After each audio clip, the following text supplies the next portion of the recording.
இருட்ட கண்டா பயம் உண்டாவதே அது ஏன்? இப்படி ஒரு கேள்வியை ஒரு பெரியவர்கிட்ட கேட்டாங்க. அதுக்கு அவர் பதில் சொல்றார். மனிதனுடைய ஆதிகால வாழ்க்கையில தொற்றிக்கொண்ட பயம் இது இது வேரூன்றி இருக்குது, இன்னமும் போகல. 50,000 வருஷங்களுக்கு முன்னாடி மனுஷன் குகைகள்ல வாழ்ந்தான். பகல்ல பயம் இருக்காது, ராத்திரியில மிருகங்கள் தாக்கும் கொல்லும், நிம்மதியா தூங்க கூட முடியாது. அதனால இந்த மனுஷனுக்கு இரவுன்னா மரணம் பயம் அப்படின்னு பழகி போச்சு. மனிதர்களுடைய எல்லா மனசையும் சேர்த்து மொத்தமா ஒரு மனசு உண்டு. மனிதர்களுடைய நினைவு இந்த மொத்த மனசுல பதிஞ்சிருக்கு, பரவுது. இந்த மொத்த மனசுல இருட்டு பற்றிய பயம் பதிந்து நீடிக்குது அப்படிங்கிறார் அவர். இந்த காலத்துல இரவை பகலாக்கிறதுக்கு எவ்வளவோ விளக்குகள்லாம் வந்தாச்சு. ராத்திரியிலேயும் மிருகங்கள் தாக்குங்கிற நிலைமை இல்லை. பாதுகாப்பான வீடுகள் விலங்குகளும் விலகி போயிட்டு, விலங்குகள்லாம் விலகி போயிட்டு, வீடுகளும் பாதுகாப்பா இருக்குது. சரி, இருந்தாலும் அந்த பழங்கால பயம் இருட்டு பயம் இன்னமும் மனுஷனை விட்டு போகல. இன்னொரு விஷயம் என்னன்னா, இருட்டுல இருந்து வெளிச்சத்துக்கு வராத மனிதர்கள் இன்னைக்கு அதிகம். ஒரு ஆளு ஆத்துக்கு மீன் பிடிக்கிறதுக்காக போனான், இன்னும் விடியல. அதுக்குள்ள வலையை எடுத்துட்டு கிளம்பி போயிட்டான். வெளிச்சம் வர்றதுக்கு முன்னாடியே போய் சேர்ந்துட்டான். விடிகிற வரைக்கும் என்ன பண்றது? சும்மா கரையிலேயே உட்காந்து காலாட்டிட்டு இருக்கிறான். காலில் ஏதோ ஒரு சின்ன மூட்டை தட்டுப்பட்டுது. இருட்டில் அது என்னன்னு சரியா தெரியல. மூட்டைக்குள்ள சின்ன சின்ன கல்லா நிறைஞ்சி இருக்குது. சும்மா பொழுது போகணுமேங்கிறதுக்காக இவன் அந்த மூட்டைக்குள்ள இருந்து ஒவ்வொரு கல்லா எடுத்து ஆத்துல வீசிக்கிட்டு இருக்கிறான். விடிகிற வரைக்கும் வேற வேலை இல்லைங்கிறதுனால எப்படி செஞ்சுக்கிட்டே உட்காந்துருக்கிறான். கிழக்க மெதுவா வெளிச்சம் தெரிய ஆரம்பிச்சது. பொழுது விடியறதுக்கான அறிகுறி. இதுக்குள்ள அந்த மூட்டையில இருந்த எல்லா கல்லையும் எடுத்து வீசி எறிஞ்சுட்டான். கடைசியா ஒரே ஒரு கல் மட்டும்தான் கையில பாக்கி இருந்தது. வெளிச்சம் வந்ததும் அந்த கல்லை பார்த்தான், அப்படியே திகைச்சு போயிட்டான். அடடா, இது வரைக்கும் தெரியாம தப்பு பண்ணிட்டோமே அப்படின்னு நினைச்சான். ஏன் தெரியுமா? அவன் கையில இருந்தது வெறும் கல் இல்ல, விலை வசந்த ரத்தன கல். அது இருட்டுல என்னன்னு புரியாததுனால மூட்டையில இருந்த எல்லா ரத்தன கல்லையும் ஆத்துல வீசி எறிஞ்சிருக்கிறான். இப்போ அவனுக்கு அழுகையே வந்துடும் போல இருந்தது. வாழ்க்கையை வசதி ஆக்கிக்கிறதுக்கான வாய்ப்பு அவனுக்கு இருந்தது. இருந்தாலும் இருட்டுல அதை இழந்துட்டான். அந்த வகையில அவனுக்கு கொஞ்சம் அதிர்ஷ்டம் இருந்திருக்குது. அதாவது ஏதோ ஒரு வகையில இருந்திருக்குது. அதனாலதான் அந்த கடைசி கல்லை எரியறதுக்குள்ள வெளிச்சம் வந்துட்டுது. பல பேருக்கு அந்த அளவு கூட அதிர்ஷ்டம் வர்றது இல்லை. எல்லாத்தையும் வீசினதுக்கு அப்புறம் தான் வெளிச்சம் வரும். என்னன்னு விவரம் தெரியாமலே எழுந்திரிச்சு வந்துருவாங்க. வாழ்க்கைங்கிறது ஒரு பெரிய புதையல். அதை புரிஞ்சிக்காம மனுஷன் அதை வீசி எரிஞ்சுக்கிட்டு இருக்கான் அப்படிங்கிறது தான் பெரியவங்க கருத்து. சில பேருக்கு புரிஞ்சுக்கிற நேரம் வரும், அதுக்குள்ள வாழ்நாள்லாம் ஓடி போயிருக்கும். அதுக்கப்புறம் என்ன பண்றது? நம்மால் ஒருத்தன் கையில ஒரு சின்ன பையோட வந்துகிட்டு இருந்தான். பை உள்ள ஏகப்பட்ட நகைகள், ரத்தன கல் எல்லாம் இருக்கு. வந்துகிட்டு இருந்தவன் திடீர்னு அந்த பையை அப்படியே ஒரு குளத்துல வீசி எறிஞ்சுட்டான். மகான்கள் தான் இப்படி பற்று இல்லாம இருப்பாங்க. என்னங்க இது, விலை மதிப்புள்ள அந்த பையை இப்படி குளத்துல வீசி எறிஞ்சுட்டீங்களே, இதுக்கு என்ன அர்த்தம் அப்படின்னு கேட்டார் அவன் கூட வந்தவர். அவன் மெதுவா இவர் காதோட காதா சொல்றான். ஒரு போலீஸ்காரர் பின்னாடி வந்துகிட்டு இருக்கிறார், அவர் போனதுக்கு அப்புறம் இதை எடுத்துக்குவேன் அப்படிங்கிறான். 2 பேர் சுவாரஸ்யமா பேசிக்கிட்டு இருக்கிறப்போ குறுக்க புகுந்து தொந்தரவு பண்றதுக்குன்னே சில பேர் இருப்பாங்க. அது ரொம்ப இடைஞ்சலா இருக்கும். இதே மாதிரி மின்காந்தம் கூட குறுக்க புகுந்து தொந்தரவு பண்ணும். கடைசியில் அது ஒரு பெரிய இடைஞ்சல கொண்டாந்து விட்டுரும். சில வீடுகளில் கேபிள் கனெக்ஷன் இல்லாமல் சில தனியார் டிவி காட்சிகள் தெரியும். அதுக்கு என்ன காரணம்னா இந்த மின்காந்த குறுக்கீடு தான் காரணம். இதைத்தான் சுருக்கமாக இஎம்ஐ அப்படின்னு சொல்கிறாங்க. அதாவது எலக்ட்ரோ மேக்னெட்டிக் இன்டர்ஃபியரன்ஸ். இது ஏற்படக்கூடிய இடங்கள் எது எதுன்னு எடுத்துக்கிட்டா அது ஒரு பெரிய பட்டியலாகவே போயிடும். இந்த இஎம்ஐ தொந்தரவு கேபிள் டிவியில் மட்டும்தான் இல்லை, ராக்கெட் ஏவுதளத்தில் உள்ள ரேடார்கள், அங்கே உள்ள சில சக்தி வாய்ந்த தொலைத்தொடர்பு சாதனங்கள், விமான தளங்களில் உள்ள ரேடார்கள், கப்பல் தளங்களில் பொருத்தப்பட்டிருக்கக்கூடிய சக்தி வாய்ந்த ஆண்டனாக்கள், இப்படி நிறைய சொல்லலாம். காவல் நிலையங்களில் பயன்படுத்தப்படுகிற வயர்லெஸ் தொடர்பு சாதனங்கள் கூட ஓரளவுக்கு இந்த மின்காந்த அலைகளை வெளியிடும். நம்ம வீட்டில் உட்காந்துக்கிட்டு ரேடியோ கேட்டுக்கிட்டு இருப்போம் அல்லது டிவி பார்த்துக்கிட்டு இருப்போம்.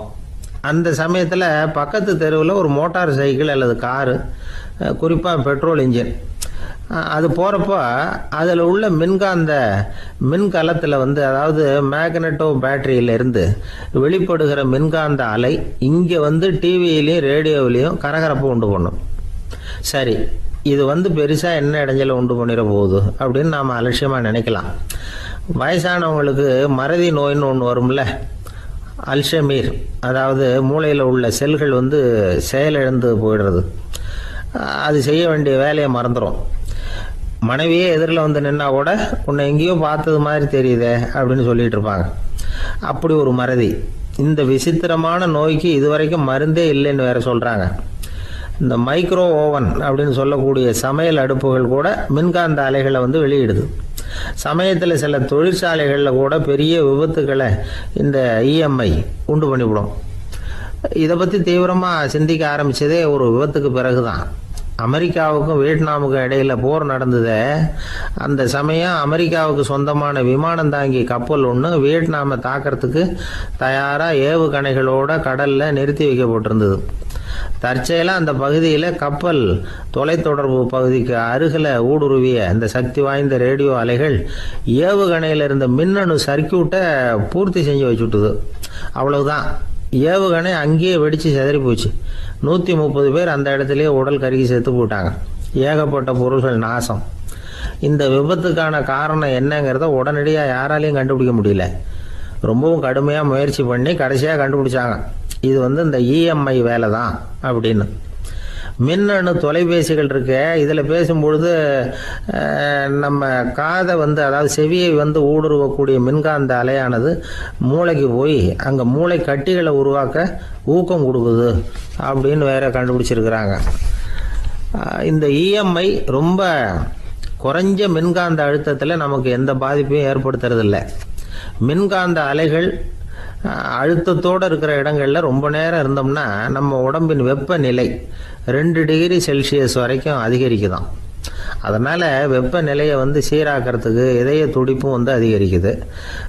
இப்படிலாம் கண்டுபிடிச்சிருக்கிறாங்க. இப்போல்லாம் இந்த மின்காந்த குறுக்கீடுகளை தடுக்கிறது எப்படி அப்படின்னு விஞ்ஞானிகள் யோசனை செய்ய ஆரம்பிச்சிருக்கிறாங்க. இந்த விஷயத்தில் அலட்சியமாக இருந்தோம்னா எதிர்காலத்தில் நிறைய பேருக்கு இந்த ஞாபக மறதி நோய் வந்துடும்.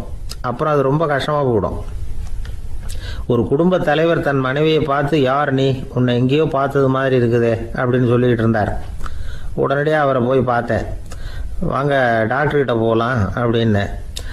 அவர் என்னை தனியாக அழைச்சிட்டு போய் காதோட காதாக மெதுவாக சொல்கிறார், இதை பார்ப்பா, என் கையில் பணம் இல்லாத போகலாம், அப்படி மறதி நோய் வந்துவிட்டது மாதிரி நடிச்சுக்கிட்டு இருப்பேன், அவ்வளவுதான், அதை நீ கண்டுக்காத அப்படின்னார். ஒரு அழகான கடற்கரை. சுற்றுலா பயணிகள் நிறைய பேர் அங்கே போகிறது வழக்கம். சனி ஞாயிறு கூட்டம் அதிகமாக இருக்கும். அதோட விளைவு என்னங்கிறது அடுத்த நாள் தான் தெரியும். ஆமாம், அந்த கடற்கரையை சுத்தப்படுத்துகிற தொழிலாளிகள் திங்கட்கிழமை ரொம்ப சிரமப்படுவாங்க. சனி ஞாயிறு வந்த கூட்டம் கடற்கரை பூராவும் காலி ஐஸ்கிரீம் கப்புகளை வீசி எறிஞ்சிட்டு போயிருக்கும். ஆயிரக்கணக்கான கப்புகள் அங்கே பரவலாக கிடக்கும். அதையெல்லாம் பொறுக்கி எடுத்து சுத்தம் பண்ணி ஆகணும். இதனால் திங்கட்கிழமை வேலைக்கு வர்றதுக்கு எல்லோரும் பயப்படுவாங்க. அப்படி ஒரு நிலைமை. பல பேர் அன்னைக்கு லீவ் எடுத்துகிட்டு போயிடுறது வழக்கம். நமக்கு எதுக்கு இன்றைக்கி தொந்தரவுன்னு. இது ஒரு பெரிய பிரச்சனையாக இருந்தது. இதுக்கு என்ன பண்ணலாம் அப்படின்னு யோசனை பண்ணாங்க. ஒரு ஆலோசனை கூட்டத்துக்கு ஏற்பாடு பண்ணாங்களாம். அந்த நகர நிர்வாக அலுவலர்கள், பணியாளர்கள் எல்லாரும் அதில் கலந்துக்கிட்டாங்க. கூட்டம் ஆரம்பமாச்சு. ஆரம்பத்தில் சொன்னாங்க, இந்த பிரச்சனைக்கு ஒரு தீர்வு வேணும், என்ன பண்ணலாம், அதை முடிவு செய்கிறதுக்கு தான் இந்த கூட்டம். இதில் நீங்கள் செய்ய வேண்டியது என்னென்னா, உங்களுக்கு தோன்றுகிற யோசனை எதுவாக இருந்தாலும் சொல்லுங்கள். கொஞ்சம் கூட தயக்கம் வேண்டாம். நாம் சொல்கிற யோசனை ஈடுபடுமா படாதா அப்படின்லாம் யோசிக்க வேணாம். எல்லாருடைய யோசனைகளையும் அப்படியே பதிவு செய்துக்கிறோம். கடைசியாக அதிலேருந்து ஒரு சிறந்த யோசனையை தேர்வு பண்ணி அதை பயன்படுத்தலாம். இந்த சந்தர்ப்பத்தில் இன்னொரு முக்கியமான வேண்டுகோள், எவ்வளவு சாதாரணமான யோசனையாக இருந்தாலும் சரி, அது சொல்லும் பொழுது அடுத்தவங்க ஏளனம் செய்யக்கூடாது. இது ஒரு பெரிய யோசனையா அப்படின்னு சொல்லி எதையும் அலட்சியப்படுத்தக்கூடாது. இதுதான் அந்த கூட்டத்தின் ஆரம்பத்தில் செய்யப்பட்ட அறிவிப்பு. உடனே அந்த கூட்டத்தில் இருந்தவங்க ஆளுக்கு ஒரு யோசனை சொல்ல ஆரம்பித்தாங்க. ஒருத்தர் எழுந்திருச்சார், இங்கே வர்ற சுற்றுலா பயணிகள்கிட்ட ஆளுக்கு $10 ஒரு டெபாசிட் மாதிரி வைப்பு பணமாக வாங்கிக்கணும். காலி ஐஸ்கிரீம் கப்பை திருப்பி கொடுத்தா அந்த பணத்தை திருப்பி கொடுத்துடலாம். இப்படி ஒரு ஏற்பாடு பண்ணிக்கிட்டா கப்புகளை தேடி பொறுக்கிட்டு இருக்க வேண்டியதில்லை, எல்லாம் ஒரே இடத்துக்கு சேர்ந்துடும். அப்படியே நாம் தூக்கிட்டு போய் ஒரு இடத்துல கொட்டி விடலாம் அப்படின்னார். இன்னொருத்தர் எழுந்திரிச்சார், கப்பை கீழே போட்டால் $50 அபராதம் அப்படின்னு அங்கங்கே போர்டு எழுதி வச்சுடலாம். கப்புகளை போடுறதுக்கு அங்கங்கே பெரிய கூடைகளை வச்சுடலாம். நாம் சாவகாசமாக அந்த கூடைகளை சேகரம் பண்ணிக்கலாம் அப்படின்னாராம். இன்னொருத்தர் எழுந்திரிச்சு கொஞ்சம் கோபமாக பேசினார், கப்புகளை வந்து அவங்க வாயிலே திணிச்சுடணும். அதுங்களை மொன்று சாப்பிட்டு பார்த்தா தான் தெரியும் அது எவ்வளவு கஷ்டங்கிறது அப்படின்னு ரொம்ப கடுமையாக பேசியிருக்காரு. இது வேடிக்கையாக தெரிஞ்சாலும் இந்த யோசனையும் பதிவு செஞ்சுக்கிட்டாங்களாம். இப்படி பல யோசனைகள் கடைசியாக எல்லாத்தையும் படித்து பார்த்துட்டு பரிசீலனை பண்ணாங்க. அப்புறம் தான் யோசனை வந்தது. இவர் வேடிக்கையாக சொன்னது கப்புகளை அவங்கவுங்க வாயிலே திணிச்சு சாப்பிட சொல்லணும், அதுதான் தண்டனைன்னார்ல. ஏன் அப்படி சாப்பிட்றது மாதிரியே கப்புகளை தயார் பண்ண என்ன அப்படின்னு சிந்திக்க ஆரம்பித்தாங்களாம். ஆகா, அதுதான் சரின்னு ஒரு முடிவுக்கு வந்தாங்க. அதுலேருந்து உருவானது தான் இந்த வேஃபர் கப்ஸ். ஐஸ்கிரீமை சாப்பிட்டு முடித்ததும் கப்பையும் சாப்பிட்டுடலாம். கோன் ஐஸ்கிரீம் சாப்பிட்றோம்ல, அதுதான். அமெரிக்காவில் மியாமி கடற்கரையில் ரொம்ப காலமாக இருந்துக்கிட்டு வந்த குப்பை பிரச்சனைக்கு இப்படி தான் ஒரு தீர்வு வந்து தான். இதுலேருந்து நாம் புரிஞ்சிக்க வேண்டியது என்னென்னா, நாம் அன்றாட எத்தனையோ பிரச்சனைகளை சந்திக்கிறோம், அதுக்கெல்லாம் தீர்வு உண்டு. அது எங்கே ஒளிஞ்சிருக்குன்னு கண்டுபிடிக்கணும். அந்த அந்த யோசனையையும் நல்லா தீவிரமாக யோசிக்கணும். யார் என்ன யோசனை சொன்னாலும் அதை வந்து அலட்சியப்படுத்தக்கூடாது, அக்கறையோடு கவனிக்கணும், அதை யோசித்து பார்க்கணும். ஒரு அம்மா தன்னோட வீட்டுக்காரரை ஒரு மனநல மருத்துவர்கிட்ட அழைச்சிட்டு வந்தாங்களாம். டாக்டர், இவருக்கு கோன் ஐஸ்கிரீம் பிடிக்கல, பேப்பர் கப்பில் இருக்கிற ஐஸ்கிரீம் தான் வேணும்னு அடம் பிடிக்கிறார் அப்படின்னாங்களாம். அது ஒன்றும் தப்பு இல்லையேன்னாராம் டாக்டர். இதுக்கு அந்த அம்மா சொன்னாங்களாம், இவர் கப்பு ஐஸ்கிரீம் வாங்குறதுல தப்பு இல்லை டாக்டர், பிரச்சனை அது இல்லை. அப்புறம் வேறு என்னென்னு கேட்டிருக்காரு. வாங்கினதும் ஐஸ்கிரீமை கீழே கொட்டிவிட்டு அந்த பேப்பர் கப்பை மட்டும் விரும்பி சாப்பிட்றார், அதனால தான் அவங்ககிட்ட அழைச்சிட்டு வந்தேன் அப்படின்னாங்களாம். ஒரு கணவன் மனைவி எப்போ பார்த்தாலும் அவங்க 2 பேருக்கும் இடையில சண்டை வந்துக்கிட்டே இருந்தது. இதில் என்ன ஆச்சரியங்கிறீங்களா? நான் அதுக்காக சொல்ல வரல, இது வேறு விஷயம். அதாவது சண்டை போடாமல் இருக்கிறதுக்கு வழி சொல்கிற தகவல் இது. நான் சொன்ன அந்த கணவன் மனைவி எப்படின்னா, கணவன் ஒரு வார்த்தை சொன்னால் மனைவி கிட்டேருந்து 2 வார்த்தை பதிலாக வரும். இதுக்கு கணவன்கிட்டேருந்து 4 வார்த்தை பதிலாக வரும். இப்படி வார்த்தைகள் பெருகி போய் கடைசியில் வம்பில் வந்து முடியும். அந்த அம்மா பொறுத்து பார்த்தாங்க, அவங்களால தாக்கு பிடிக்க முடியல. பக்கத்து வீட்லேயும் ஒரு கணவன் மனைவி இருந்தாங்க, அவங்களுக்குள்ள சண்டை வர்றதில்லை. அது எப்படி அவங்களால மட்டும் சண்டை போடாமல் இருக்க முடியுது அப்படின்னு இந்த அம்மாவுக்கு ஆச்சரியம். ஒரு நாள் நேராக பக்கத்து வீட்டு அம்மாக்கிட்டே போய், ஏம்மா, நீங்கள் எப்படி கணவனும் மனைவியும் சண்டை போட்டுக்காமல் இருக்கிறீங்க, அது எப்படி முடியுது உங்களால் அப்படின்னு கேட்டாங்க. அதுக்குன்னு ஒரு மருந்து இருக்குது, அதை சாப்பிட்டா சண்டை வராது அப்படின்னாங்க அவங்க. சரிங்க, அந்த மருந்தை அவர் சாப்பிட மாட்டேன்னு சொல்லிட்டா என்ன பண்ணுறது அப்படின்னு கேட்டிருக்கிறாங்க இவங்க. அந்த மருந்து அவருக்கு இல்லைம்மா, உனக்கு தான் அப்படின்னாங்களாம் அவங்க. அப்படியா, அப்படின்னா கொடுங்க, ரொம்ப நல்லதாக போச்சு. அதை எப்படி சாப்பிட்றதுங்கிற விவரத்தையும் சொல்லுங்கள், எங்கே அது கிடைக்குங்கிறதையும் சொல்லுங்கள், வாங்கிக்கிறேன் அப்படின்னு கேட்டாங்களாம் இவங்க. வேறு எங்கேயும் போய் வாங்க வேண்டாம், என்கிட்டே இருக்க அந்த மருந்து அதில் கொஞ்சம் தர்றேன், வாங்கி வச்சுக்க. உன் வீட்டுக்காரர் உன்னோட சண்டையை ஆரம்பிக்கிறப்போலாம் நீ இந்த மருந்தில் 1 ounce வாயில் ஊற்றிக்கணும். அதை உடனே குடிச்சிடக்கூடாது, ஒரு 5 நிமிஷமாவது அது வாயில் இருக்கணும், அதுக்கப்புறம் குடிச்சுடலாம் அப்படின்னு சொல்லி ஒரு பாட்டில் மருந்தை இந்த அம்மாக்கிட்ட கொடுத்து அனுப்புனாங்களாம். மருந்தை எடுத்துக்கிட்டு இந்த அம்மா வீட்டுக்கு வந்திருக்கிறாங்க. வீடு பூட்டி இருந்ததுனால கணவன் வந்து வாசல்லையே காத்துக்கிட்டு இருக்கிறான். மனைவியை கண்டதும் சண்டை போட ஆரம்பிச்சிட்டான். வீட்டை பூட்டி விட்டு எங்கே போய் தொலைஞ்ச, எவ்வளோ நேரமாக ஒரு மனுஷன் வாசல்லையே காத்துட்டு கிடக்கிறது அப்படி இப்படின்னு கத்த ஆரம்பிச்சிட்டான். மனைவி இதுக்கு பதிலே சொல்லலை. அந்த அம்மா பேசாமல் வீட்டை திறந்தாங்க, சமையல் அறைக்குள்ளே போனாங்க, 1 ounce மருந்தை வாயில் ஊற்றிக்கிட்டாங்க. அன்னைக்கு சண்டை வந்து மேற்கொண்டு வளரவே இல்லை, நின்றுட்டுது. மருந்து பரவாயில்லை. அதுக்கப்புறம் பல சந்தர்ப்பங்களில் சண்டை வரும் போல் இருக்கிற போலாம் இந்த மருந்து அதை நிறுத்தியிருக்கு. பிரமாதமான மருந்தாக இருக்குது இதை கொஞ்சம் அதிகமாகவே வாங்கி வீட்டில் வச்சுக்க வேண்டியது தான் அப்படின்னு முடிவு பண்ணிட்டு இந்த அம்மா மறுபடியும் பக்கத்து வீட்டு அம்மாக்கிட்ட போனாங்க. எவ்வளவு விலையானாலும் சரி, நான் காசு கொடுத்து வாங்கி வச்சுக்கிறேன், எந்த கடையில் இருக்குது இந்த மருந்து சொல்லுங்க அப்படின்னு கேட்டாங்க. இந்த மருந்துக்கு விலையே கிடையாதுங்க, இலவசமாகவே கிடைக்கும்னாங்களாம் அவங்க. அது எப்படி விலை இல்லாமல் இதை விற்க முடியுது அப்படின்னு கேட்டாங்களாம் இவங்க.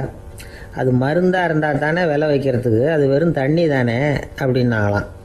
வெறும் தண்ணியாக சண்டையை நிறுத்துது அப்படின்ட்டு இருக்காங்க இவங்க.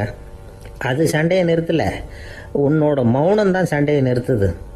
நீ வாயில் தண்ணியை வச்சுக்கிறதுனால எதிர்த்து பேசுறதில்ல, அதனால் உன்னுடைய கணவர் கோபம் வந்து சாந்தமாயிடுது அப்படின்னாங்களாம் அவங்க. இந்த கதையிலேருந்து சண்டையை நிறுத்துகிற மருந்து எதுன்னு தெரிஞ்சுக்கிட்டோம் இல்லையா. ஒருத்தர் என்ன பண்ணார், பாட்டிலில் வந்து தண்ணியை ஊற்றி வச்சுக்கிட்டு அவர்கிட்ட வர்றவங்களுக்கெல்லாம் இதை சிபாரிசு பண்ணலாம்னு நினச்சிக்கிட்டு உட்காந்துருந்தார். ஒரு அம்மா வந்தாங்க, இதை கேட்டுவிட்டு இதையே ஒரு மருந்து மாதிரி கொடுக்கலாம்ங்கிறது அவர் முடிவு. அதனால் பாட்டிலில் தண்ணியை அடித்து வச்சுக்கிட்டு அதில் கலருக்காக என்னத்தையோ ஒரு ஜீரகம் அது மாதிரி எதையாவது கலந்து வச்சுக்கிட்டு ஒரு மருந்து மாதிரி ஒரு பாவனையில் வச்சுக்கிட்டு உட்காந்துருக்காரு. யாராவது வீட்டில் சண்டைன்னா என்கிட்ட வாங்க மருந்து தரேன்னு. ஒரு அம்மா வந்தாங்க, எனக்கும் என் வீட்டுக்காரருக்கும் அடிக்கடி சண்டை வருதுங்க அப்படின்ட்டு இருக்காங்க. கவலைப்படாதம்மா, நான் ஒரு மருந்து தரேன்னு சொல்லி வீட்டுக்குள்ளே போய் ஒரு பாட்டில் எடுத்து வந்து கொடுத்தார். பாட்டிலில் இருக்கிறது என்னங்கிறத சொல்லிவிட்டா அது பேரில் மரியாதை வராது இல்லையா, அதனால் சொல்லலை. அந்த அம்மா வாங்கிட்டு போனாங்க. 4 நாள் கழித்து திரும்பி வந்தாங்க. என்னம்மா வீட்டில் சண்டை நின்று போச்சான்னு கேட்டிருக்காரு இவர். அங்கே நின்று போச்சுங்க, இப்போ உங்ககிட்ட ஆரம்பமாக போகுதுன்னாங்களாம். என்னம்மா அப்படின்ட்டுருக்காரு அவர் பயந்து போய். பின்ன என்னங்க, நீங்கள் என்ன மருந்து கொடுத்துருக்குறீங்க என்னங்க அப்படின்னாங்களாம் கோவமாக. அது வெறும் தண்ணி தானே அப்படின்ட்டுருக்காரு இவர். தண்ணியாக இது நல்லா பாருங்கள் அப்படின்னு அந்த பாட்டில் நீட்டினாங்களாம். இவர் வாங்கி பார்த்துருக்காரு. அப்புறம் தான் விஷயம் புரியுது அவருக்கு. இவர் கை தவறுதலாக அவங்க வீட்டில் இருந்த மண்ணெண்ணெய் பாட்டில் எடுத்து அவர்கிட்ட கொடுத்துருக்குறாங்க. அப்புறம் என்ன ஆகும், சண்டை வராமல். நமக்கு முன்னாடி நமக்கு வேண்டிய ஒருத்தர் ஒரு கிளாஸில் நமக்கு பழச்சாறு கொண்டாந்து வைக்கிறாருன்னு வச்சுக்கோங்க. உடனே நாம் என்ன பண்ணுவோம், எடுத்து கிடுகிடுன்னு சாப்பிட்ருவோம் அடுத்தவங்க யாரும் வர்றதுக்குள்ள.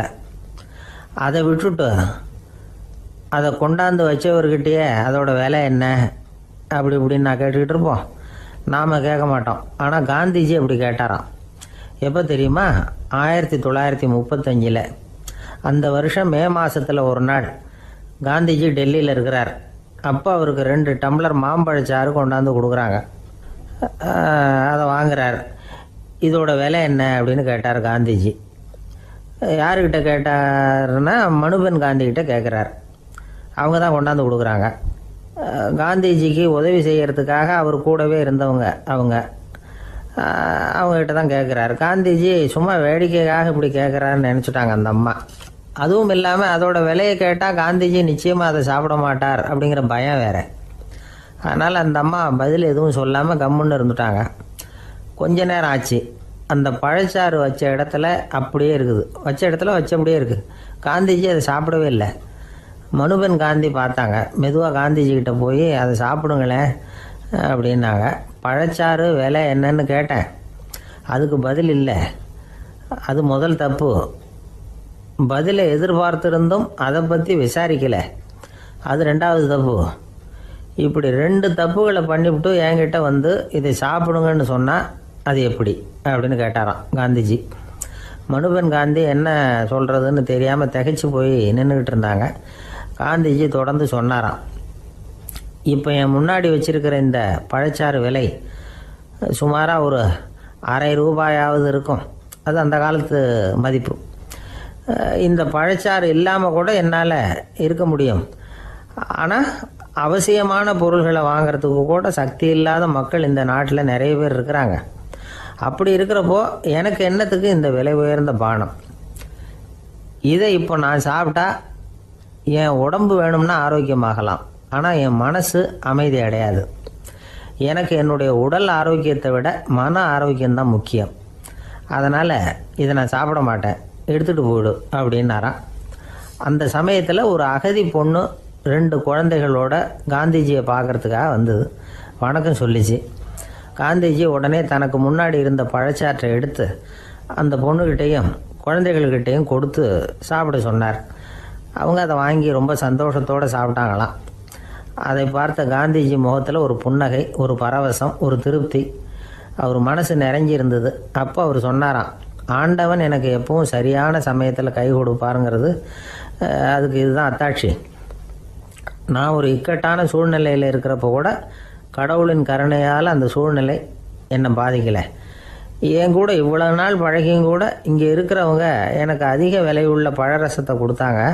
ஆனால் சரியான நேரத்தில் அதை சாப்பிட வேண்டியவங்களை என்கிட்ட அனுப்பி வச்சு என்னை சந்தோஷப்படுத்தினார் கடவுள், அவருக்கு நன்றி அப்படின்னாராம் மகாத்மா காந்தி. உடல் ஆரோக்கியத்தை விட மன ஆரோக்கியம்தான் எனக்கு முக்கியம்னு சொன்னார் பாருங்க. அதை நாம் எல்லாரும் மனப்பூர்வமாக இன்றைக்கி சிந்திச்சு பார்க்கணும். இந்த காலத்தில் எல்லாரும் அப்படியா நினைக்கிறாங்க? எனக்கு தெரிஞ்ச ஒருத்தர் இருந்தார். தினமும் காலையில் ஒரு காஃபி சாப்பிட உட்கார்ற நேரத்தில் பக்கத்து வீட்டுக்காரர் வந்து சேருவார் கரெக்டாக. உடனே அவரும் தனக்குன்னு வந்திருக்கிற காப்பியை எடுத்து மனப்பூர்வமாக பக்கத்து வீட்டுக்காரர்கிட்ட கொடுத்துருவார். அதுக்கப்புறம் அவருக்காக வேறு காப்பி போட்டு கொண்டாந்து கொடுத்தாலும் வேண்டான்னு சொல்லிடுவார். ஆண்டவனாக பார்த்து சரியான நேரத்தில் அவரை எங்கள் வீட்டுக்கு தினமும் அனுப்பி வைக்கிறார் அப்படிம்பார். ஏன் அப்படி சொல்கிறீங்க அப்படின்னு கேட்டோம் ஒரு நாள்.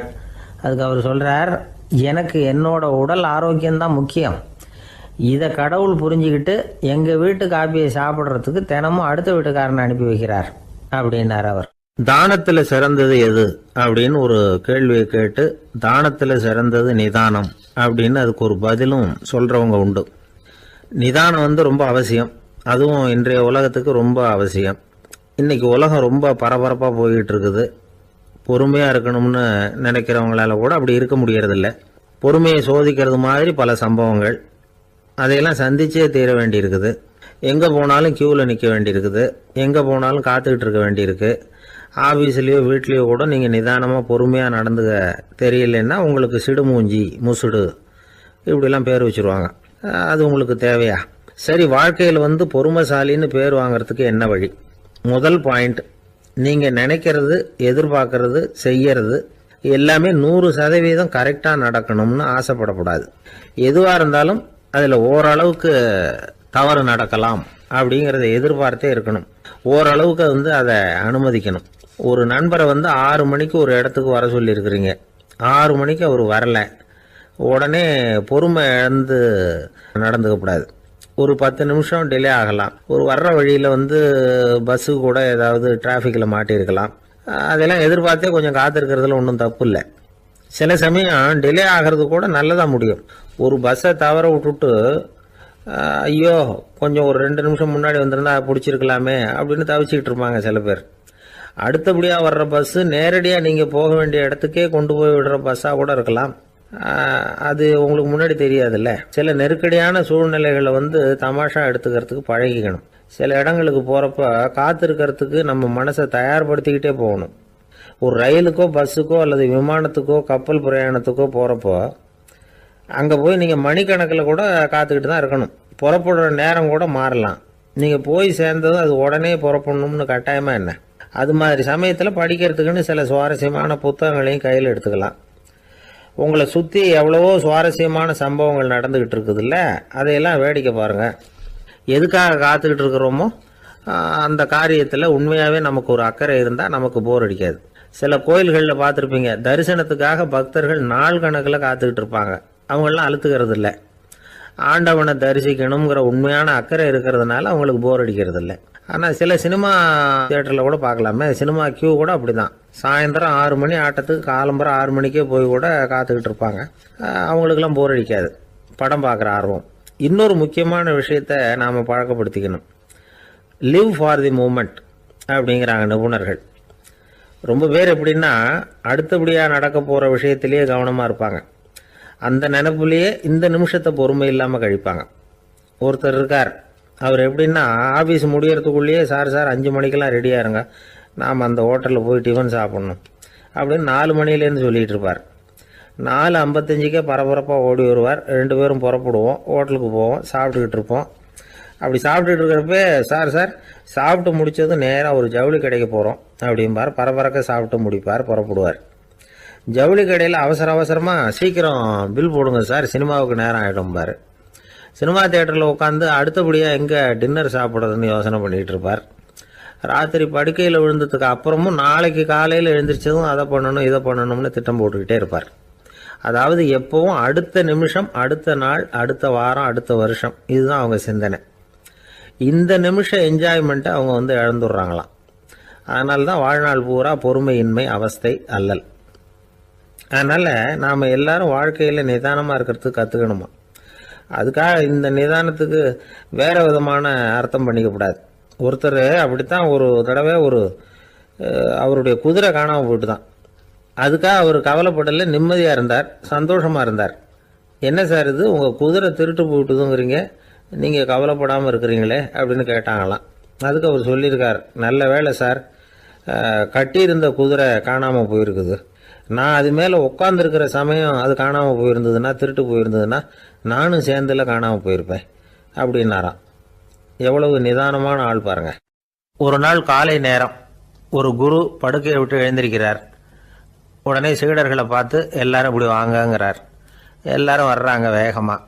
என்னங்க வேணும் உங்களுக்கு அப்படிங்கிற மாதிரி எல்லாரும் குருவை பார்த்தாங்க பயபக்தியோட.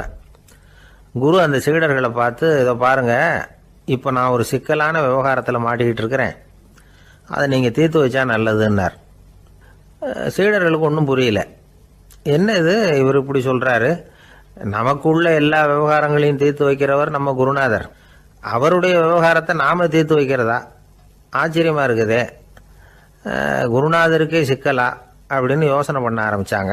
இருந்தாலும் ரொம்ப பணிவாக கேட்டாங்க, சுவாமி உங்களுக்கே சிக்கலா? இந்த உலகத்து சிக்கல்களுக்கும் சிரமங்களுக்கும் அப்பாற்பட்டவர் அல்லவா தாங்கள், அப்படிப்பட்ட உங்களுக்கு சிக்கல்னா அது எப்படி அப்படின்னாங்க. எனக்கு ஏற்பட்டிருக்கிற சிக்கல் அவ்வளவு பெருசு, ரொம்ப பெரிய விவகாரம் அது அப்படின்னார் குரு. கொஞ்சம் விவரமாக சொல்லுங்க அப்படின்னாங்க இவங்க. இப்போ அந்த குரு விவரத்தை சொன்னார். அதாவது நேற்று ராத்திரி நான் ஒரு கனவு கண்டேன். அந்த கனவுல நான் ஒரு பட்டாம்பூச்சியாக மாறிட்டேன். அப்படி மாறி ஒவ்வொரு மலராக பறந்து போய் உட்காந்து தேன் சாப்பிட்டேன் அப்படின்னார். சீடர்கள் இதை கேட்டதும் ரொம்ப திகைச்சு போயிட்டாங்க. என்ன இது, இது ஒரு பெரிய பிரச்சனையா? ஒரு சாதாரண கனவு கண்டதுக்காகவா இந்த காலை வேளையில் நம்மளையெல்லாம் குருநாதர் இவ்வளவு அவசரமாக கூப்பிட்டுருக்கார் அப்படின்னு நினச்சாங்க. இருந்தாலும் கேட்டாங்க, இதில் என்ன சிக்கல் சுவாமி? கனவுங்கிறது எல்லாருக்கும் வரத்தானே செய்யும் அப்படின்னார் ஒரு சீடர். சீடர்களே, பிரச்சனை அது இல்லை. நான் இன்னைக்கு காலையில் கண்ணு முழிச்சு பார்த்தப்போ நான் நானாக மறுபடியும் மாறிட்டேங்கிறத தெரிஞ்சுக்கிட்டேன். இதில் சிக்கல் என்னன்னா, இப்போ அந்த பட்டாம்பூச்சி தான் நானாக ஆயிட்டதாக கனவு கண்டுகிட்டு இருக்கா அப்படிங்கிறது தான். ஒரு மனுஷன் பட்டாம்பூச்சி ஆகிறதாக கனவு காண முடியுங்கிறப்போ அந்த பட்டாம்பூச்சியும் மனுஷனாக ஆகிறதாக கனவு காண முடியும் இல்லையா? இப்போ எனக்கு யதார்த்த நிலை தெரியணும், எது நிஜம்னு தெரியணும். நேற்று ராத்திரி நான் கண்டது கனவா, அல்லது இது பட்டாம்பூச்சி கண்டுகிட்டு இருக்கிற கனவா? இதுதான் குரு கேட்ட கேள்வி. இதை கேட்டதும் சீடர்கள் ரொம்ப குழம்பி போயிட்டாங்க. சுவாமி, இது வரைக்கும் நாங்கள் தூங்குறப்ப பார்க்கறது கனவுன்னும் மூழ்கிட்டு இருக்கிறப்ப பார்க்கறது நனவுன்னு நம்பிக்கிட்டு இருக்கிறோம். இப்போ எங்களை ரொம்ப குழப்பிட்டீங்க, இதுக்கு பதில் சொல்ல எங்களுக்கு சக்தி இல்லை அப்படின்னு சொல்லிவிட்டாங்களாம். அதுக்கப்புறம் அந்த குரு சொன்னாராம், நினைவு தான் முக்கியமான அம்சம். முடிவு கட்டம்னா பகலின் நினைவுகளை விட இரவின் கனவுகளே ரொம்ப உண்மை. ஒருத்தன் தூங்க போனால் தூங்கிக்கிட்டே இருந்தால் அவன் காணும் கனவு பொய்ங்கிறத அவன் உணர மாட்டான். ஒவ்வொரு கனவும் காணும் பொழுது அது ரொம்ப உண்மையாக தான் தெரியுது. ஒரு கனவு கூட உண்மை இல்லைன்னு கனவுல தோன்றுவதே இல்லை அப்படின்னார் குரு. அகில வாழ்வு அத்தனையும் சொற்பனம் கண்டாய் அப்படிங்கிறார் தாயுமானவர். ஆகையினால நம்ம கனவுலேருந்து நாம் என்னைக்கு முழிச்சிக்க போகிறோம் அப்படிங்கிறது தான் ஒரு முக்கியமான கேள்வி. ஒருத்தர் வந்தார், காலில் கட்டோடு வந்தார். என்னங்க காலில் கட்டுன்னு? சார், நேற்று ராத்திரி தூக்கத்தில் எங்கள் வீட்டு கூரையில் ஏணியை சாத்தி வச்சு இறங்கினப்போ வழுக்கி விழுந்து காலை உடச்சிக்கிட்டேன்னார். உங்கள் வீட்டில் தான் ஏணியே கிடையாது சார் அப்படின்னு. உண்மைதான் சார், நான் கீழே விழுந்து முழிச்சுக்கிட்டதுக்கு அப்புறம் தானே ஏணி இல்லைங்கிறது எனக்கு ஞாபகம் வந்தது அப்படின்னார். எனக்கு அதிர்ஷ்டமே இல்லை சார் அப்படின்னார் ஒருத்தர். ஏன் அப்படி சொல்கிறீங்கன்னு கேட்டோம். வியாபாரம் பண்ணலாம்னு ஒரு கடை வச்சேன்.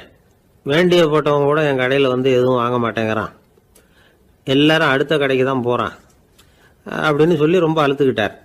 இதுக்கு போய் அதிர்ஷ்டம் இல்லைன்னு சொல்லாதீங்க.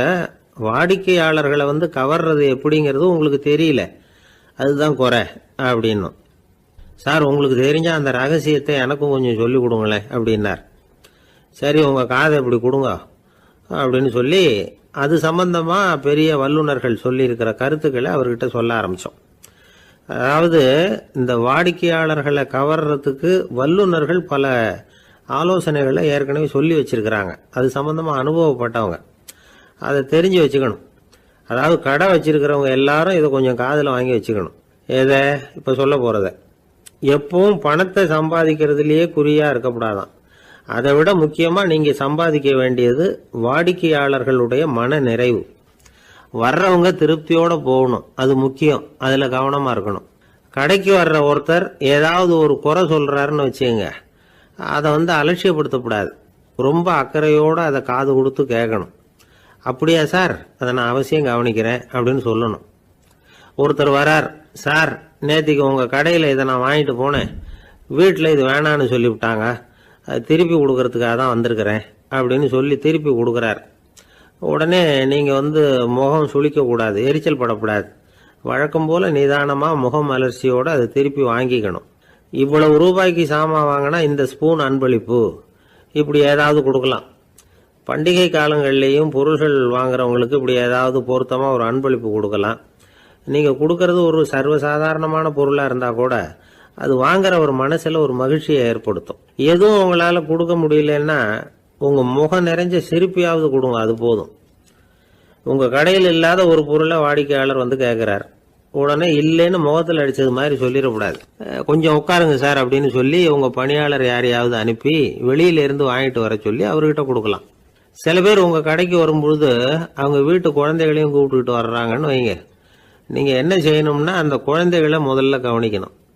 அது கன்னத்தை கிள்ளணும், அதுக்கிட்ட விளையாடணும், அதுக்கு ஏதாவது மிட்டாய் பிஸ்கட் எதையாவது கொடுத்து அது கவனத்தை கவரணும். அதுக்கப்புறம் பெரியவங்களை கவனிக்கலாம். உங்கள் கடையில் வேலை செய்கிற பணியாளர்கள் சுத்தமாக இருக்கணும். சிரிச்ச முகம், சுறுசுறுப்பு, இது ரெண்டும் அவங்களுக்கு தேவை. அழுது வடிஞ்சிக்கிட்டு இருக்கக்கூடாது. அப்புறம் இன்னொரு விஷயம், அதிகமாக பொருள் வாங்குற ஒருத்தர்கிட்ட அதிக மரியாதையாகவும் குறைச்சலாக பொருள் வாங்குறவர்கிட்ட வேற விதமாகவும் நடந்துக்கக்கூடாது. எல்லாருக்கிட்டையும் சமமாக நடந்துக்கணும். 5 ரூபாய்க்கு வாங்கினாலும் சரி, 500 ரூபாய்க்கு வாங்கினாலும் சரி, அவங்கக்கிட்ட நீங்கள் காட்டுற மரியாதையில் வித்தியாசம் இருக்கக்கூடாது. எல்லாத்துக்கும் மேலே உங்கள் கடையில் ஒரு பொருள் வாங்கினா அது உண்மையானதாக இருக்கும், தரமுள்ளதாக இருக்கும் அப்படிங்கிற நினைப்பு ஜனங்களுக்கு வரணும். அதனால் தரமான பொருளையே நீங்கள் உங்கள் கடையில் வச்சுருக்கணும். இது வரைக்கும் நான் சொன்னதையெல்லாம் கவனத்தில் வச்சுக்கிட்டு நீங்கள் கடையை ஆரம்பிச்சிங்கன்னா வியாபாரம் பிச்சுக்கிட்டு போகும். அப்படி போகலன்னா அதுக்கப்புறம் கேளுங்க. ஏன்னா இந்த யோசனைகள்லாம் அனுபவப்பட்டவங்க சொல்லியிருக்கிற யோசனைகள். இந்த யோசனைகளில் நீங்கள் எச்சரிக்கையாக இருக்க வேண்டிய ஒரு விஷயம் உண்டு. அது என்னங்கிறதையும் தெரிஞ்சு வச்சுக்கிறது நல்லது. என்னுடைய நண்பர் ஒருத்தர் வந்தார். சார், உங்கள் யோசனையை கேட்டதுனால நான் ஒரு அறை வாங்கினது தான் மிச்சம்னார். என்ன ஆச்சுன்னு கேட்டேன். எங்கள் கடைக்கு ஒரு பெரிய அம்மா குழந்தைய தூக்கிட்டு வந்தாங்க சார். உங்கள் யோசனைப்படி அந்த குழந்தையோட கன்னத்தை கிள்ளணும்னு முயற்சி பண்ணினேன். திடீர்னு அந்த நேரம் பார்த்து அந்த குழந்தை தலையை குனிஞ்சிக்கிட்டுது. என் கை குழந்தையோட கன்னத்துக்கு பதிலாக அது தூக்கிட்டு வந்தவங்க கன்னத்தை கிள்ளிவிட்டுது. அதுதான் அப்படி ஆயிட்டுது அப்படின்னார் கன்னத்தை தடவிக்கிட்டே. திபேத் நாட்டில் புத்த மடாலயங்கள் நிறைய உண்டு. அதுக்கு ஒரு தலைமையகமும் உண்டு. அது இந்த திபேத் தலைநகரம் லாசாவில் இருக்குது. ரொம்ப காலத்துக்கு அப்பால் அதை பற்றியெல்லாம் நிறைய விவரங்கள் எழுதி வச்சிருக்கிறாங்க. அது இப்போவும் நமக்கு கிடைக்குது. அதாவது ரொம்ப தூரத்துக்கு அந்தாண்ட மலைகளுக்கு நடுவில் ஒரு கிளை மடாலயம். அந்த மடத்தின் தலைவருக்கு வயசாயிட்டு தான். அதனால் தலைமை பொறுப்பை வேற ஒருத்தர்கிட்ட ஒப்படைக்கலாம் அப்படின்னு முடிவு பண்ணாராம். உடனே ஒரு லாமாவை கூப்பிட்டார். அவர் மூலமாக தலைமை மடாலயத்துக்கு செய்தி அனுப்புனார், பொருத்தமான வாரிசு ஒருத்தரை அனுப்பி வைக்கும்படியாக. அந்த வாலிப லாமா புறப்பட்டார். காடு மேடெல்லாம் நடந்து போகிறார். ரொம்ப நாள் கழித்து தலைமை பீடத்தை அடைஞ்சார். தலைமை குரு கிட்ட விவரத்தை சொன்னார். தகுதியான ஒருத்தரை அனுப்பி வச்சா அழைச்சிட்டு போகிறேன் அப்படின்னார். சரி, நாளைக்கு காலையில் நீங்கள் அவங்க எல்லாரையும் அழைச்சிட்டு போகலாம்னார் அவர். அவங்க எல்லாரையுமா? அங்கே தேவைப்படுறது ஒருத்தர் தானே அப்படின்னார் இவர். ஆமான்னார். அப்புறம் ஏன் எல்லாரையும் அழைச்சிட்டு போக சொல்கிறீங்கன்னார். அது இப்போ உனக்கு புரியாது. நான் ஒரு 100 பிக்குகளை அனுப்புகிறேன், அதாவது பிட்சுகளை.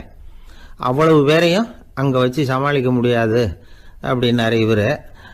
இருந்தாலும் இப்போ அந்த தலைமை குரு என்ன சொன்னார்னா, அதை பற்றி கவலைப்படாத, நான் 100 பேரை அனுப்புகிறேன். அதில் 99 பேர் வழியிலேயே காணாமல் போடுவாங்க, ஒருத்தன் மட்டும்தான் வருவான். அவனும் அங்கே சேர்ந்துட்டானா நீ ரொம்ப கொடுத்து வச்சவன் அப்படின்னார். இவருக்கு ஒன்றும் புரியல. இருந்தாலும் மறுநாள் அந்த வாலிபலாமா 100 பேரை அழைச்சிக்கிட்டு புறப்பட்டார். போகிற வழியிலேயே பல பேர் அங்கங்கே பிச்சுக்கிட்டு போயிட்டாங்க. அவர் சொன்னது மாதிரியே வழியில் அவங்க ஊர்கள் இருந்தது தான் காரணம். அப்பா அம்மாவை பார்த்துட்டு வரேன் அப்படின்னு கொஞ்சம் பேர் போனாங்க. சொந்த பந்தத்தை பார்த்துட்டு வரேன் அப்படின்னு கொஞ்சம் பேர். ஒரு வாரம் ஆச்சு. இப்போ மிஞ்சினது 10 பேர் தான்.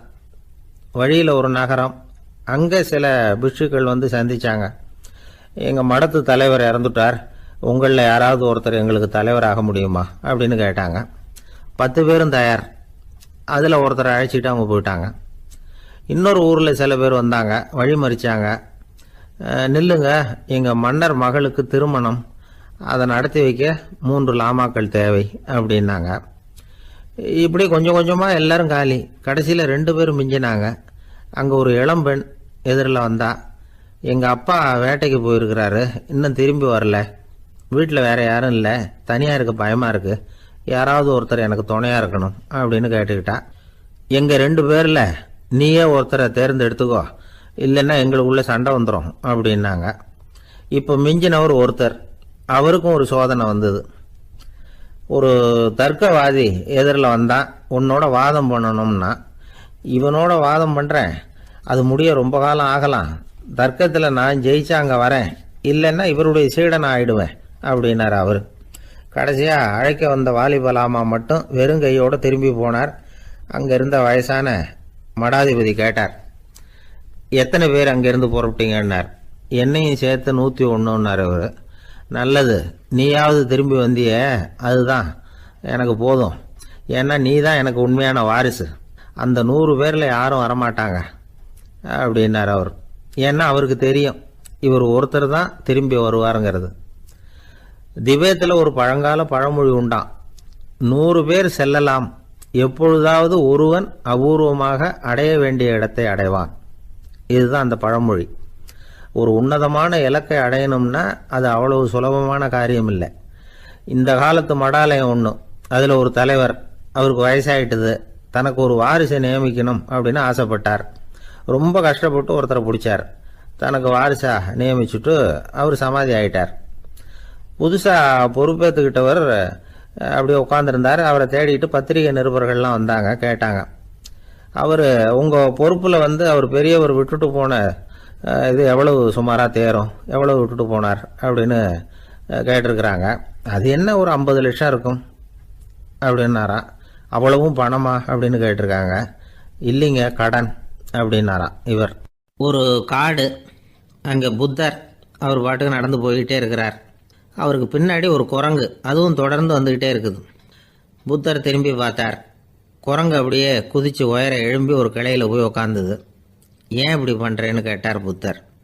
என்னை சாதாரணமாக நினைக்க வேணாம், நான் மகாமந்தி, என்னால் எல்லாம் முடியும், முடியாதுங்கிற வார்த்தையே என்னுடைய அகராதியில் கிடையாது, என்ன வேணும்னாலும் செய்வேன் அப்படின்னுது. அப்படின்னா ஒரு பந்தயம் வச்சுக்கலாமான்னார் இவர். ஓ வச்சுக்கலாமேன்னுது.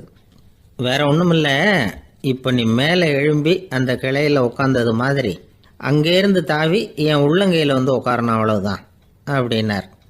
அப்படி உட்காந்துட்டா என்ன பரிசு அப்படின்னு கேட்டது அது. சொர்க்கத்தில் இருக்கிற மாமன்னன் மரகத சக்கரவர்த்தியை என்னோட இருக்கும்படியாக கூப்பிட்டுக்கிறேன். அந்த சமயத்தில் அவருடைய அரியணை அங்கே காலியாகிடும், நீ அதில் போய் உட்காந்துக்கலாம். பந்தயத்தில் தோத்துட்டா ஒரு கல்ப காலம் இந்த பூமியில் வாழ வேண்டியிருக்கும், அதுக்கு பிறகு தான் என்கிட்ட வர முடியும், என்ன சொல்கிற அப்படின்னார். குரங்குக்கு தாவறது ஒரு பெரிய காரியமா? இது எனக்கு ரொம்ப சாதாரண விஷயம், என்ன இப்போவே தாவட்டுமா அப்படின்னுது. சரின்னு சொல்லி உள்ளங்கையை நீட்டினார். அவருடைய கை தாமரை இலை அளவுக்கு அப்படியே விரிஞ்சுது. குரங்கு சௌகரியமாக உட்கார்றதுக்காக. குரங்கு தாவறதுக்கு தயாராச்சு. அதுக்கு முன்னாடி ஒரு சின்ன யோசனை அதுக்கு. இந்த கிளையிலேருந்து அந்த கைக்கு தாவறது எனக்கு ரொம்ப அற்பமான ஒரு வேலை, இது ரொம்ப சாதாரணம், என்னுடைய கௌரவத்துக்கு இது சரியாக இருக்காது. அதனால் நான் என்ன பண்ண போகிறேன்னா, இங்கேருந்து கிளையிலேருந்து அப்படியே உயர எழும்ப போகிறேன். எழும்பி மேல் உலகம் போய் அங்கே ஒரு சுற்றிவிட்டு அதுக்கப்புறம் அங்கேருந்து நேராக இந்த கையில் உட்கார போகிறேன் அப்படின்னு நினச்சிது. என்ன யோசிக்கிற அப்படின்னார் புத்தர். ஒன்றுமில்லை, இந்த பாயிரம் பார் அப்படின்னு சொல்லி தாவி உயர போயிட்டுது. கொஞ்ச நேரத்தில் வான உலகத்துக்கே போய் சேர்ந்துட்டுது. அங்கே போய் பார்த்தா அங்கே ஒரு 5 பளிங்கு தூண்கள் இளம் சிவப்பு நிறத்தில் நின்றுக்கிட்டு இருக்குது. குரங்கு நினச்சிக்கிட்டது, புத்தர்கிட்ட போய் இந்த பளிங்கு தூண்களை பார்த்தோம்னு சொன்னால் அப்படியே திகைச்சு போயிடுவார், இந்த தூணில் ஏதாவது அடையாளம் செஞ்சுட்டு போகணும் அப்படின்னு அந்த இடத்துல மிதந்துக்கிட்டே நினச்சிது. உடனே ஒரு தூணில் எழுதிச்சு. என்ன எழுதிச்சுன்னா, ஒரு மகா ஞானி இங்கே வந்துட்டு போகிறார் அப்படின்னு எழுதிச்சு. எழுதிவிட்டு அப்படியே கீழே தாவி புத்தரோட உள்ளங்கையில் உட்காந்துது. எப்படி பார்த்தீங்களா என்னுடைய வேலை? வான உலகத்துக்கே போய் அங்கே இருக்கிற 5 பளிங்கு தூண்களை பார்த்துட்டு அதில் நான் வந்த விவரத்தை எழுதி வச்சுட்டு அதுக்கப்புறம் இங்கே வந்திருக்கிறேன் அப்படின்னுது ரொம்ப பெருமையாக. அப்படியா அப்படின்னார் புத்தர். ஆமாம், சந்தேகமாக இருந்தால் வாங்க, அழைச்சிட்டு போய் காட்டுறேன் அப்படின்னுது அந்த குரங்கு. அதுக்கு தேவையில்லை, அப்படியே கொஞ்சம் கீழே குனிஞ்சு பார் தெரியும் அப்படின்னார் புத்தர். அங்கே பார்த்தா புத்தரோட உள்ளங்கை தெரிஞ்சுது. நல்லா உத்து பார்த்துது. அவரோட ஒரு விரலில் அது எழுதிய வாசகம் தெரிஞ்சுது. குரங்கு யோசனை பண்ணிச்சு, அப்படின்னா வானத்தில் நான் பார்த்தது புத்தரோட விரல்களா? அப்படின்னு யோசிச்சுது. இதை புரிஞ்சுக்கிட்ட உடனே அந்த குரங்கோட கர்வம் அழிஞ்சு போச்சான். நம்ம மனசு தான் இந்த குரங்கு. மனம்ங்கிறதும் ஆணவம்ங்கிறதும் ஒரு நாணயத்தின் ரெண்டு பக்கங்கள். மனம் உள்ளவரை ஆணவமும் இருக்கும். மனம் அழிஞ்சாதான் ஆணவம் அழியும். மனம் அழிய வேண்டும் அப்படின்னு பெரியவங்க சொல்கிறது இந்த அர்த்தத்தில் தான். நம்ம ஆளுங்க சவால் விடுறதெல்லாம் வேறு மாதிரி. ஒருத்தன் ஒரு வாய்க்காலை தாண்டுறேன்னு பந்தயம் கட்டி தாண்ட முடியாமல் வாய்க்காலில் விழுந்து காலை உடச்சிக்கிட்டு கட்டு போட்டுக்கிட்டு வந்தான். ஏன்டா அப்படின்னு கேட்டாங்க. நான் பந்தயம் கட்டின நேரம் சரியில்லை அப்படின்னா. எப்படிறான்னு கேட்டிருக்காங்க. வாய்க்காலில் தண்ணி இருக்கிற நேரமாக பார்த்து பந்தயம் கட்டியிருக்கணும் அப்படின்னானா. ஒரு ஊரில் ஒரு ஆள் இருந்தான். அவனுக்கு ஒரே ஒரு மகள். அவளை நல்ல இடத்துல கட்டி கொடுக்கணும்னு ஆசைப்பட்டான். அதுக்காக மாப்பிள்ளை தேடிக்கிட்டு இருந்தான். அவன் கொஞ்சம் வசதியான ஆள். அதனால் நிறைய பேர் வந்தாங்க. இருந்தாலும் ஒரு நல்ல குணமுள்ள மாப்பிள்ளையாக இருக்கணும் அவன் எதிர்பார்த்தான். அப்படி இருக்கணும்னு தொடர்ந்து முயற்சி பண்ணான். கடைசியாக ஒரு 3 பேர் கிடைச்சாங்க. அந்த 3 பேரில் யாரை தேர்ந்தெடுக்கிறது, இதுதான் அவனுக்கு வந்த குழப்பம். இந்த நிலைமையில் ஒரு பெரியவரை தேடி போனான். அவர்கிட்ட தன்னுடைய பிரச்சனையை சொன்னான். அவர் கொஞ்சம் யோசனை பண்ணார். அதுக்கப்புறம் 3 பேரையும் கூப்பிட்டார். இதை பாருங்கப்பா, உங்கள் 3 பேருக்கும் 3 மாத கால அவகாசம் தர்றேன். நீங்கள் இப்போ போகலாம். 3 மாதம் கழித்து திரும்பி வரலாம். அப்படி வரும்பொழுது இந்த 3 மாத காலத்தில் நீங்கள் செஞ்ச நல்ல காரியம் ஏதாவது ஒன்று சொல்லணும். அதை வச்சு உங்களில் ஒருத்தரை நாங்கள் தேர்ந்தெடுத்துக்கிறோம் அப்படின்னு சொன்னாராம். 3 பேரும் சரின்னு சொல்லிவிட்டு திரும்பி போயிட்டாங்க. 3 மாதம் ஆச்சு. அதுக்கப்புறம் ஒரு நாள் திரும்பி வந்தாங்க. அவர் அவங்கள கூப்பிட்டு உட்கார வச்சார். அப்புறம் கேட்டார், இப்போ சொல்லுங்கள், இந்த 3 மாத காலத்தில் நீங்கள் செஞ்சுருக்கிற ஏதாவது ஒரு நல்ல காரியத்தை சொல்லுங்க அப்படின்னார். முதல்ல ஒருத்தன் எழுந்திரிச்சு நின்னான். ஐயா, எங்கள் அப்பா இறந்த பிறகு அவரோட கணக்கு வழக்குகளை எடுத்து பார்த்துக்கிட்டு இருந்தேன். அவர் ஒரு வியாபாரிகிட்ட 10,000 ரூபா கடன் வாங்கியிருக்கிறதாக எழுதியிருந்தார். அந்த வியாபாரியும் இப்போ உயிரோடு இல்லை. இருந்தாலும் அந்த வியாபாரியோட மகனை தேடி கண்டுபிடிச்சேன். கணக்கு புத்தகத்தை காட்டினேன். எங்கள் அப்பா உங்கள் அப்பா கிட்ட 10,000 ரூபா கடன் வாங்கியிருக்கிறதாக இதை எழுதியிருக்கிறார். அதனால் அதை திருப்பி கொடுக்கறதுக்காக வந்திருக்கிறேன். இந்தாங்க அந்த பணம் அப்படின்னு சொல்லி கொடுத்துட்டு வந்துட்டேன் அப்படின்னு நானும். இதை பெரியவர் கவனமாக கேட்டுக்கிட்டார். அதுக்கப்புறம் 2வது இளைஞன் எழுந்திரிச்சான். ஐயா, நான் போன மாதம் ஒரு நாள் ராத்திரி வேளையில் ஒரு காட்டுப்பாதை வழியாக எங்கள் ஊருக்கு போய்கிட்டு இருந்தேன். அந்த சமயத்தில் அந்த வழியாக வந்துக்கிட்டு இருந்த ஒரு வழிப்போக்கர்கிட்ட 4-5 திருடர்கள் வம்பு வளர்த்து அவர்கிட்ட இருந்த பொருளை எல்லாம் கொள்ளையடிச்சிக்கிட்டு இருந்தாங்க. நான் உடனே ஒரு குச்சியை எடுத்துகிட்டு ஓடினேன். அந்த திருடர்களை அடித்து விரட்டினேன். பொருளை எல்லாம் மீட்டு அந்த வழிப்போக்கர்கிட்ட ஒப்படைச்சேன். அவரை பத்திரமா அழைச்சிட்டு போய் அவர் வீட்டில் விட்டுட்டு வந்தேன் அப்படின்னு நானும். இதையும் பெரியவர் கவனமாக கேட்டுக்கிட்டார். அடுத்தபடியாக 3வது இளைஞன் எழுந்திரிச்சான். ஐயா, போன மாதம் ஒரு நாள் நான் ஒரு மலைப்பாதை வழியாக போய்கிட்டு இருந்தேன். மலைப்பாதை விளிம்பில் ஒரு மதகு கட்டை, அது மேலே ஒரு ஆள் படுத்து தூங்கிட்டு இருந்தான். அந்த பக்கம் தவறி உருண்டு விழுந்திருந்தான்னா அதில் பாதாளம். அது மலையடி வாரத்தில் போய் தான் விழணும். அவ்வளவு பள்ளம். அது தெரியாமல் அவன் பாட்டுக்கு தூங்கிட்டு இருந்தான். நான் உடனே அவன்கிட்ட ஓடி போய் குனிஞ்சு அவன் முகத்தை பார்த்தேன். அப்போ தான் புரிஞ்சுது, அவன் ஏற்கனவே எனக்கு தெரியும். அவனை எனக்கு நிறைய கெடுதல் பண்ணியிருக்கிறான், இடைஞ்சல் கொடுத்தவன். இருந்தாலும் ஐயோ பாவம்னு நினச்சி அவனை எழுப்பி பாதுகாப்பாக வேற ஒரு இடத்துல படுக்க வச்சுட்டு வந்தேன் அப்படின்னு நானும். பெரியவர் இதையும் கேட்டுக்கிட்டார். அதுக்கப்புறம் அவங்க 3 பேரையும் பார்த்து, நீங்கள் போகலாம், நாங்கள் யோசித்து முடிவு பண்ணி உங்களுக்கு சொல்லி அனுப்புகிறோம் அப்படின்னாராம். அந்த இளைஞர்கள் புறப்பட்டு போயிட்டாங்க. அதுக்கப்புறம் அந்த பெண்ணோட அப்பாவை பார்த்து சொன்னார், இந்த 3 பேருமே நல்ல பிள்ளைங்க தான், அதில் ஒன்றும் சந்தேகம் இல்லை. இருந்தாலும் இந்த 3 பேர் செஞ்ச செயல்களையும் ஒப்பிட்டு பார்க்க வேண்டியிருக்கு. முதல் இளைஞன் நேர்மைக்கு எடுத்துக்காட்டாக விளங்குறான். இந்த காலத்தில் இது மாதிரி இளைஞர்களை பார்க்கறது ரொம்ப கஷ்டம்தான். இருந்தாலும் அவன் கடமையை தான் செஞ்சான். 2வது இளைஞன் நல்ல வீரன், தைரியசாலி. ஒரு வீரன் எதை செய்யணுமோ அதைத்தான் இவன் செஞ்சான். இவன் ஒரு லட்சிய மனிதன். 3வது இளைஞன் தன்னுடைய பகைவனுக்கே உதவி செஞ்சிருக்கான். அவன் உயிரை காப்பாற்றியிருக்கிறான். பகைவனுக்கு அருள்வதுங்கிறது ஒரு சாதாரண மனுஷனால் செய்யக்கூடிய காரியம் இல்லை. பகையை மறக்கிறதும் பகைவனுக்கு அருள்வதும் தெய்வீக பண்புகள். அதனால் இவனையே உன்னுடைய மகளுக்கு ஏற்ற மாப்பிள்ளையா தேர்ந்தெடுக்கலாம் அப்படின்னு சொன்னாங்களாம். ஒரு நல்ல நாளில் அவங்களுக்கு திருமணம் நல்ல விதமாக நடந்து முடிஞ்சுதான். இது சுவாமி சின்மயானந்தர் சொல்லியிருக்கிற ஒரு கதை.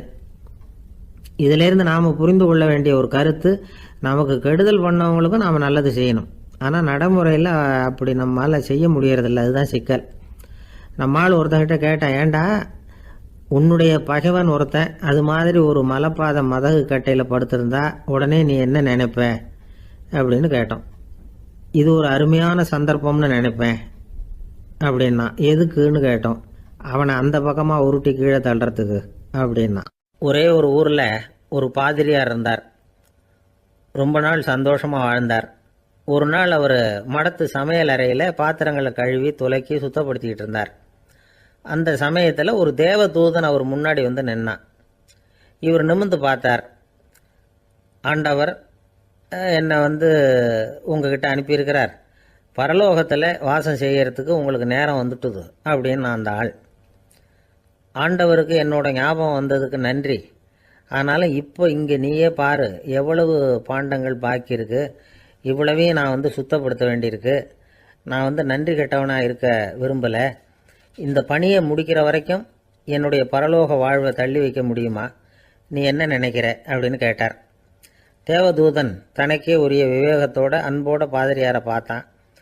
சரி, என்ன செய்யலாம்ங்கிறத அப்புறம் சொல்கிறேன் அப்படின்னு சொல்லிவிட்டு புறப்பட்டு போயிட்டான்.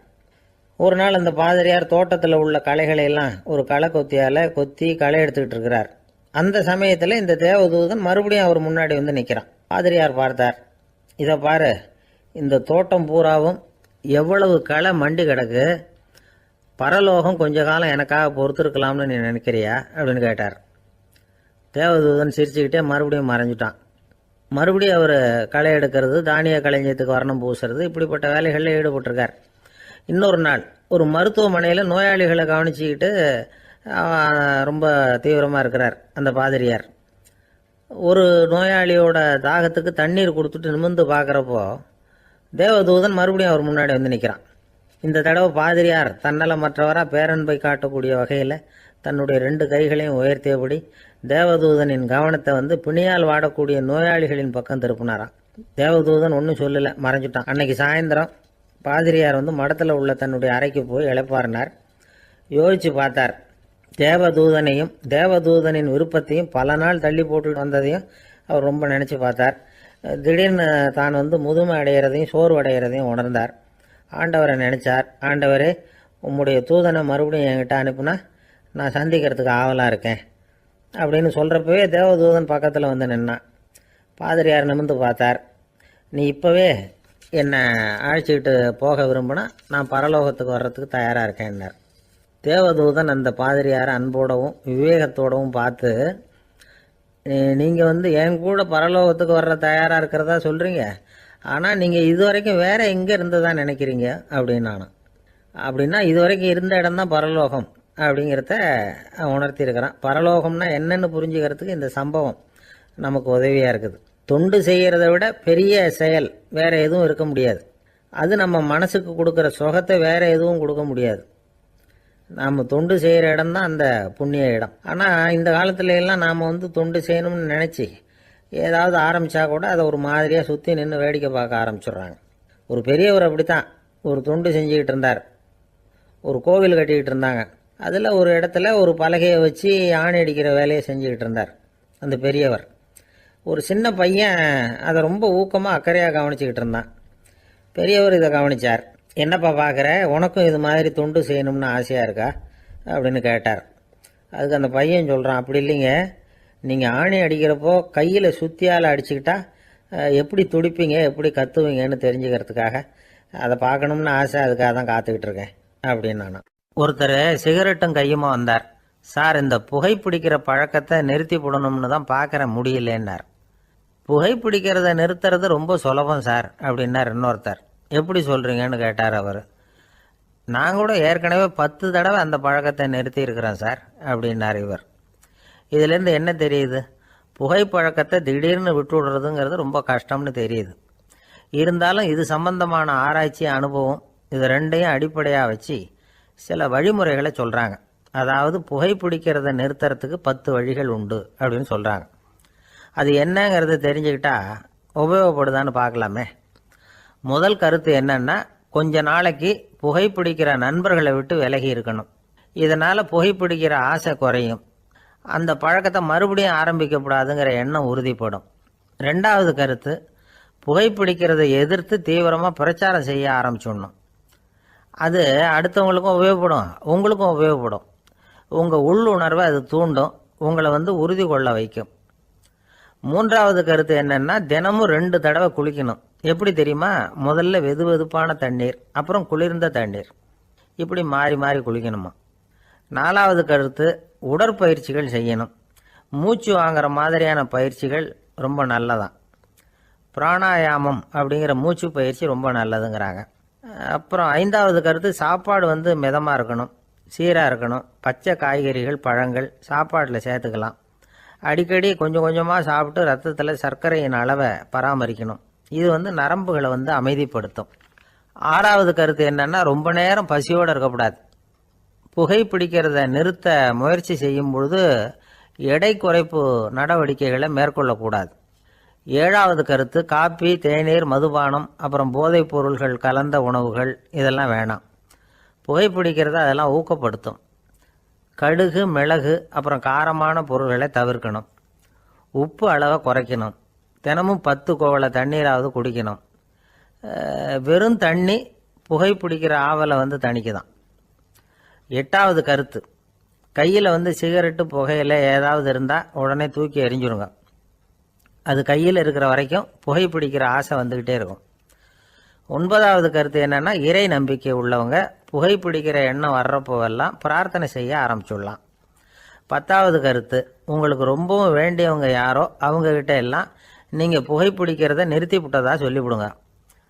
இந்த 10 வழிகளையும் கடைபிடிக்க ஆரம்பிச்சுட்டா புகைப்பிடிக்கும் பழக்கத்தை நிறுத்தி விடலாம் அப்படின்னு சொல்கிறாங்க அனுபவப்பட்டவங்க. முயற்சி பண்ணி பார்க்கலாம். ஒரு முக்கியமான இடத்துல நின்றுக்கிட்டு இருந்தார் ஒருத்தர். அங்கே இன்னொருத்தர், ஏன் சார் இந்த இடத்துல சிகரெட் பிடிக்கலாமா அப்படின்னு அனுமதி கேட்டார். இந்த இடத்துல சிகரெட் பிடிக்கக்கூடாதுங்க அப்படின்னாரு இவர். நீங்கள் இப்படி சொல்கிறீங்க, ஆனால் இந்த இடத்துல கீழே நிறைய சிகரெட் துண்டுகள் கிடக்குதே, அவங்கெல்லாம் யார்? அவங்கெல்லாம் உங்கள் மாதிரி என்கிட்ட அனுமதி கேட்காதவங்க அப்படின்னாராம் இவர். ஒரு சீன தேசத்து அரசர் இருந்தார். அவருக்கு வயசாயிட்டுது. அவருக்கு அடுத்தபடியாக அவருடைய புள்ள பட்டத்துக்கு வரணும், ஆட்சி பொறுப்பை ஏற்றுக்கணும். ஒரு நல்ல தலைவனுக்கு இருக்க வேண்டிய பண்புகள்லாம் தன்னுடைய மகனுக்கு இருக்கணும்னு விரும்பினார் அந்த அரசர். அதனால் இளவரசனை பக்கத்தில் இருந்த ஒரு குரு கிட்ட அனுப்புனார். இளவரசன் அவர்கிட்ட போய் சேர்ந்தான். அந்த குரு என்ன பண்ணார் தெரியுமா? இவனை பார்த்து சொன்னார், இதை பாருப்பா, நீ என்ன பண்ணுற, இப்போவே பக்கத்தில் இருக்கிற காட்டுக்கு போ, நடுக்காட்டில் போய் ஒரு இடத்துல உட்காந்துக்கோ. அங்கே என்னென்ன சத்தம்லாம் உன் காதில் விழுதுன்னு கவனித்து கேளு. உன் காதில் விழுந்த ஓசைகள் என்னென்னங்கிறத என்கிட்ட சொல்லு, அதுதான் எனக்கு தெரியணும், உனக்கு வேலையும் அதுதான் அப்படின்னு சொல்லி அனுப்பி வச்சுட்டார். இளவரசன் காட்டுக்கு போனான். குரு சொன்னபடியே ஒரு இடத்துல உட்காந்து கவனித்து கேட்டான். அதுக்கப்புறம் குருக்கிட்ட திரும்பி வந்தான். என்னென்ன சத்தம்லாம் கேட்ட அப்படின்னு கேட்டார் குரு. குருவே, காட்டில் நான் பறவைகள் சத்தம்லாம் கேட்டேன், மிருகங்களின் ஓசையையும் கேட்டேன், இதை தவிர இடி, மின்னல், மழை இதுகளோட சத்தத்தையும் கேட்டேன் அப்படின்னா. குரு யோசனை பண்ணார், நீ இன்னமும் சரியாக கேட்கல, அதனால் மறுபடியும் காட்டுக்கு போ, கொஞ்ச நாள் தங்கியிருந்து கேட்டுட்டு வா அப்படின்னார். இளவரசனுக்கு ஒன்றும் புரியல. இருந்தாலும் குருவின் கட்டளையாச்சே, மறுக்க முடியுமா? உடனே அவன் மறுபடியும் காட்டுக்கு போனான். ஒரு இடத்துல உட்காந்தான். கொஞ்ச நேரம் உன்னிப்பாக கவனித்து கேட்டான். சில நாள் கழித்து குருக்கிட்ட திரும்பி வந்தான். குருவே, இந்த தடவை சில துல்லியமான சத்தங்களை எல்லாம் கேட்டான். தேனி பறக்கிற சத்தம், நீரோடையின் மெல்லிய ஓசை, இதெல்லாம் கேட்டேன்னா. குரு சிரித்தார். நீ மறுபடியும் காட்டுக்கு போ, இன்னும் சில நாள் அங்கே இரு, முழுமையாக கவனமாக கேட்டுக்கிட்டு வா அப்படின்னு சொல்லி அனுப்பி வச்சுட்டார். இளவரசனுக்கு குழப்பம் அதிகமாயிட்டுது. ஒன்றுமே புரியல. மறுபடியும் காட்டுக்கு போனான். மௌனமாக ஒரு இடத்துல உட்காந்துட்டான். அப்படியே தியானத்தில் ஆழ்ந்துட்டான். சில நாளில் அவனுக்கு இதுவரை கேட்காத ஓசைகள்லாம் கேட்க ஆரம்பிச்சிட்டுது. இதைத்தான் நான் கேட்கணும்னு என்னுடைய குரு எதிர்பார்த்துருக்கிறாருங்கிறத புரிஞ்சுக்கிட்டான்.